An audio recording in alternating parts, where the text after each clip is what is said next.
There are tendencies, I would say. I would say that dogs, for instance, don't so much like eucalyptus or very, very strongly pungent oils. They like they're less likely to take those. Horses have a much I use a wider range of essential oils with horses, for instance, or with bigger animals. With the carnivores, because there's a difference between a herbivore and a carnivore, right? So the herbivores have a much wider selection of smell receptors for the plant material, and the carnivores have less. It's really medicinal stuff. So I would say that that's the main difference. And what was the second part of the question about the people? Se o dono do animal, ele também tem se ocorre mesmo uma afinidade similar, ou se o dono tem uma rejeição pelo cheiro, não gosta, e o animal tem essa atração. É uma curiosidade. Yeah, no, it's interesting. It's an interesting question, because mostly the person likes the oils that are selected by the animal. Occasionally it'll happen that somebody is a little bit, but humans are much more resistant to the essential oils too. If they're protecting themselves emotionally, sometimes they won't like an essential oil because they're more nervous about taking it in. So that I think that's more with the person. Sometimes it's that an oil that the animal has selected, they may need it, but they're a little protective of themselves about it. So they might say, oh, I'm not sure about this oil. But I've never had somebody say, ooh, this oil is disgusting, do I really have to give it to my animal? Because that would be, now I never thought about it before. So I would say yes, it's the same affinity. Okay. It's a symbiosis. E também uma dúvida que a gente vê as pessoas terem muito é se os óleos essenciais podem tratar só questões emocionais dos animais ou também problemas físicos, às vezes alguma doença de pele ou algum outro distúrbio. You can't separate those two things. What I've seen with the animals, whether you go in towards the animal to treat it for a physical problem or for an emotional problem, both things will clear up.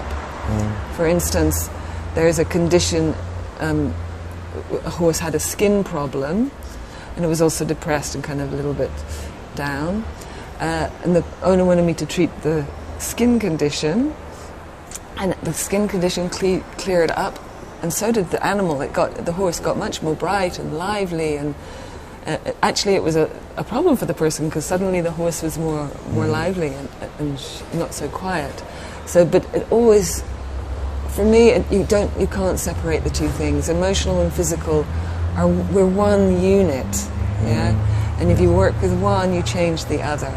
So I've seen horses clear up physical problems just from inhalation, and dogs for that matter, and a cat, now I think about it, So because it does go, inhalation goes into the physical body.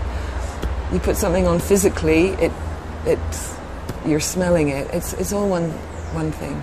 I don't separate the two things. I do both, absolutely.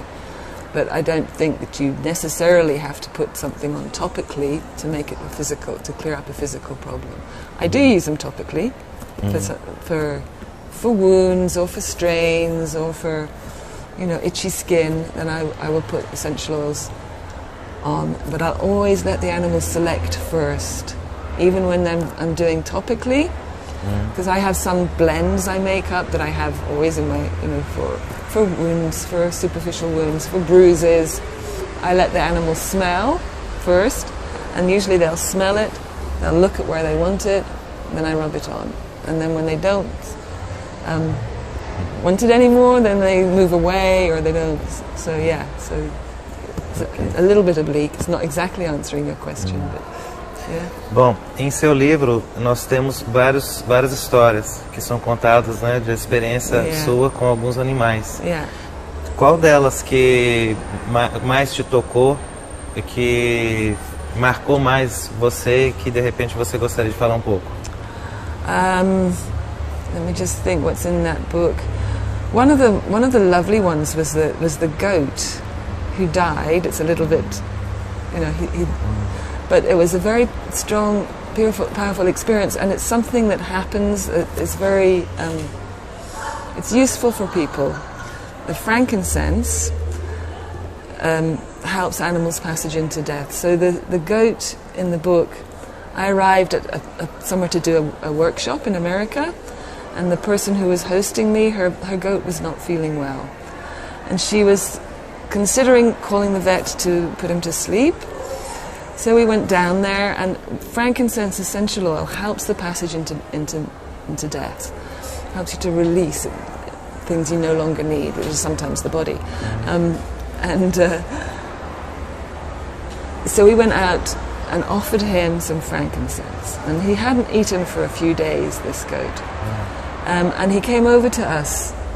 There was a group, there was the students there, and he interacted with the essential oil. He was just smelling it a little bit, and he got very relaxed, and then he wandered over and he ate a little bit of food. He started to eat, and for the next day he was so bright and so happy, and he came up to talk to us, and we were scratching him, and he just seemed like so recovered. And he stayed with us it was a week course, and he was with us every day. We were offering them different oils, and then when I flew home, and when I got off the plane, I got a text to say that he had died. Peacefully, in his sleep. She'd gone down in the morning, and he was there, gone. And somehow this ability to help animals just to release without pressure, without stress, he gave us this gift of staying with us, and then he just left. So it was... Ok. Uma outra pergunta. A resposta dos animais para a aromaterapia como tratamento é algo muito rápido, como o exemplo até que você acabou de falar, né? É algo assim que a gente vê, às vezes, o resultado de um dia para o outro, ou é algo que, às vezes, a gente pode, em alguns casos, ter que ter um pouco de paciência, porque pode demorar uma semana, às vezes um mês. Yeah. Como isso procede, como acontece com os animais? Yeah, okay. So usually if it's something that's stuck on an emotional level, then it's very quick. It can be instant almost. You can... another little story about... I had a dog who was aggressive to other dogs. She was afraid of dogs. So she would attack if they were... And she was very sensitive to essential oils. She was the first dog I had when I was working with the essential oils. And I was just starting to work with hydrosols as well, so I had received a package of hydrosols.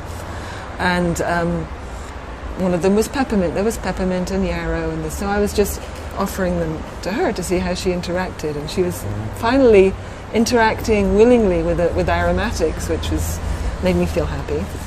And peppermint is a fragrance that helps with space defensiveness, so it's very useful for dogs who are aggressive to other dogs, or horses that don't want you in their space. Helps them feel their space is well defined and safe. So we did this little interaction with the essential oils, and she really smelt the peppermint, and then we went for a walk to a place we hadn't been before. And it was actually a place that would be a nightmare for her, because it was a narrow path with lots of people walking their dogs, coming this way and that way, and I was like... And she was perfect. She walked along, and if she saw another dog and it looked a little bit aggressive, she came behind me.